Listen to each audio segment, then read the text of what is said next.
now, let me tell you how I'm going to spend tomorrow morning. I'm going to be at a steakhouse at 7 in the morning, taking a class called Defensive Driving. And I have a complaint, is that class should be not called Defensive Driving. No, that class should be called Things You Already Knew About Driving. But because you were too busy texting, you didn't see the speed limit sign, and because you got a ticket over in Haltom City, you're gonna have to sit in a steakhouse at 7 in the morning and relearn things you already knew about driving. If you're gonna call it defensive driving, I demand you give me defensive tactics. You don't have any? I'll give you one. It's one of my favorites. I've used this in my 20s. Say you're too drunk to drive, but you're also too cheap to get an Uber.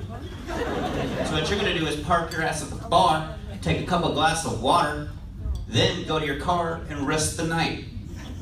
When you're ripping down 183 at like 80 miles an hour, what you do is you take your left leg, you pull it back, and then you wedge it under the steering wheel.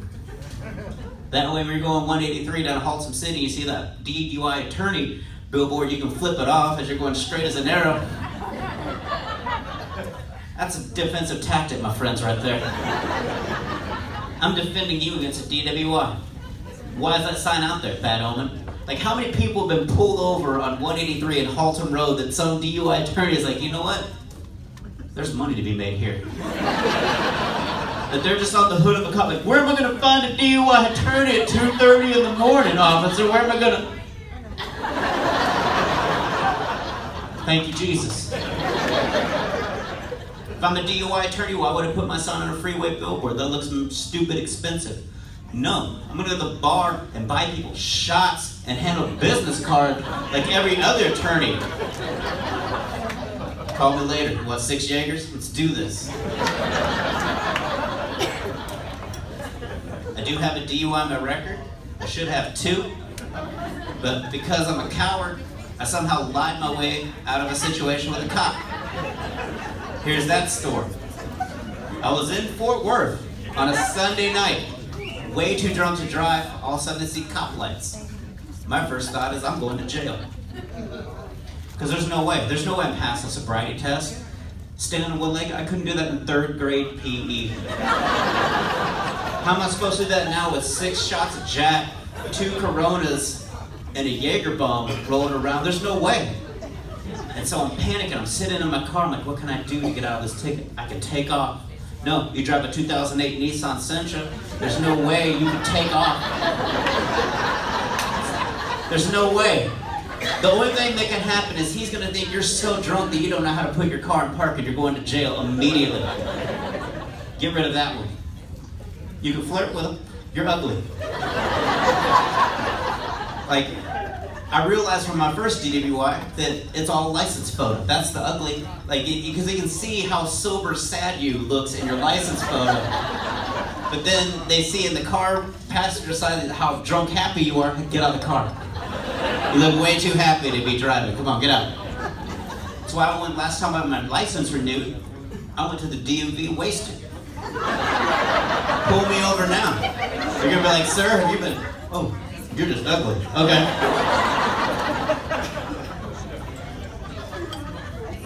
But so, I'm sitting here panicking, and what pops into my head for this cop to try to get out of the situation is I had dated a girl that taught sign language to deaf people.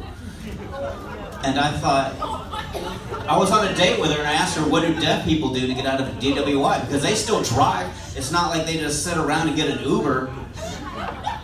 And first of all, she goes, well, most cops know sign language. First of all, that's rude. All right, I asked you a question. I didn't need such a snappy retort. She goes, well, if the cop doesn't know sign language, then he has to radio for backup. If he can't find anybody, then he has to make a decision to bring him in or let him go. So flashback to this cop tapping on my window. I look in my rearview mirror and I said to myself, we're gonna be deaf.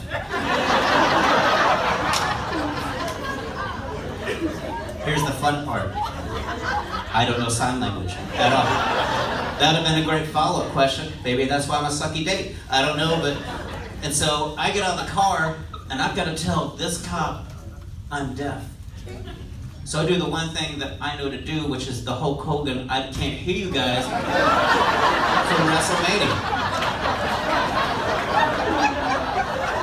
And the cop flips out.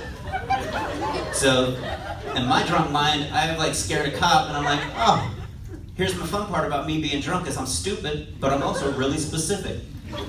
So my mind is over here like, oh shit, I've only told them I'm deaf in my right ear. I need to go this way. Then I know we're closed in both ears. There's no way, no getting through. And so he goes, are you deaf? And I go, he doesn't know sign language. I'm 25% free. And so he's ready for backup. I'm inventing sign language. I'm just like, yeah. Just pop along like, I can't hear you. He can't find anybody. So he makes a decision to take me under and let me go. He decides to let me go. After all that, God bless him. So I get back to my car and the adrenaline's pumping. And I let my guard down. I get into my car, I started, and I'm breathing. He goes, you have a good night. And I pull out and go, you too, officer. And I drove away. I don't know what happened to that cop after that. What I like to believe is that he quit his job. Like right there, like he's like, I'm done with this shit. Like, he just left the cop car. Like, any cop car you see abandoned, like at a mall somewhere, that's somebody that passed a DUI test with something so stupid that the cop can't take it anymore and you just quit. I'm a huge Cowboys fan. My favorite cowboy of all time is Jerry Jones, because I think he's amazing. You can boo, you can complain, that's fine. Here's why I think he's amazing. The man owns a team, and he owns a stadium that his team plays in. It's amazing to me, because that's the only time I've ever heard of that.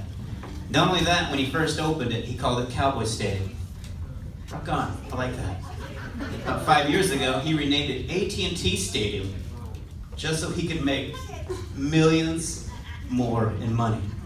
And what I find amazing about that, because when I thought about it, and I thought to myself, if I own that stadium, and I could name it whatever I wanted, I wouldn't call it Cowboy Stadium.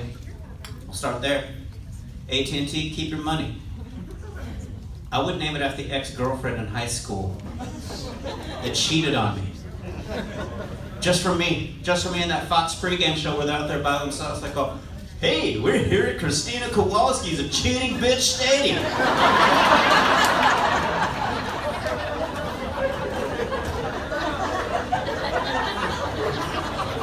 Crowd goes wild.